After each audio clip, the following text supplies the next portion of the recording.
Next, let's queer up the USA view. For the first time since Obergefell, there has been a decline in support of marriage equality.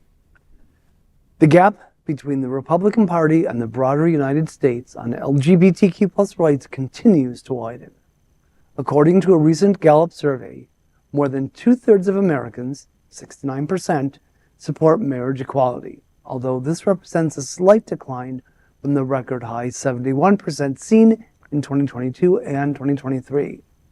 Democrats overwhelmingly support marriage equality, with 83% in favor, while 74% of independents also express support. In contrast, Republican support has dropped to 46%, a significant decrease from 55% in 2021 and 2022. The report highlights a recent stagnancy, if not decline, in support for LGBTQ+ rights in the past 2 years. While it doesn't pinpoint the cause of the shift, it coincides with the surge in anti-LGBTQ+ legislation nationwide.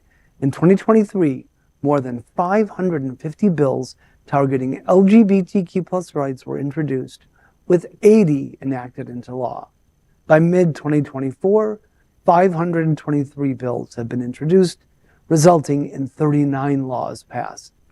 The report highlighted that younger Americans consistently show greater support for legal same-sex marriage and views same-sex relations as morally acceptable. It also suggests the public support will grow in the coming decades if younger adults and new generations maintain these higher levels of support.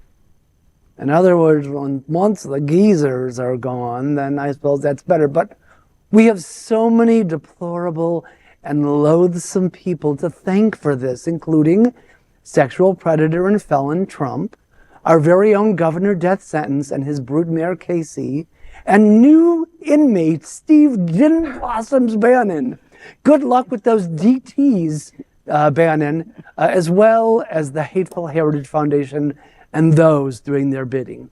We have said it before on this show. We will say it again. Vote in November as if your life depended on it, because it does. Mm-hmm. And I do want to point out, I think it's very important to notice that 523 bills just this year, however, over 470 of them were shot down.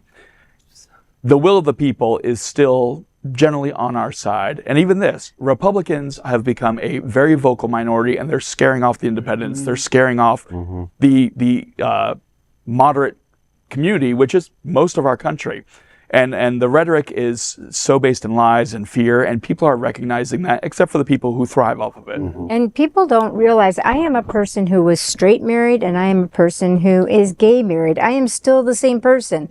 There's nothing different about me except for who I am married to today versus yesterday. And that's a fact. So, you know, people that have these things that they make up the story and they believe it in their head about what that means, it's irrelevant to who you are as a human being in life and your commitment to your community, how you operate every day, how you conduct yourself as an individual. I'm honored in the business community, I'm honored in the gay community, I'm honored for different things that I've created, and it doesn't change for 1 minute who I am as a human being. Mm-hmm. I saw a fantastic meme today. It said, the best way to fight gay marriage is if a gay person asks you to marry them, tell them no.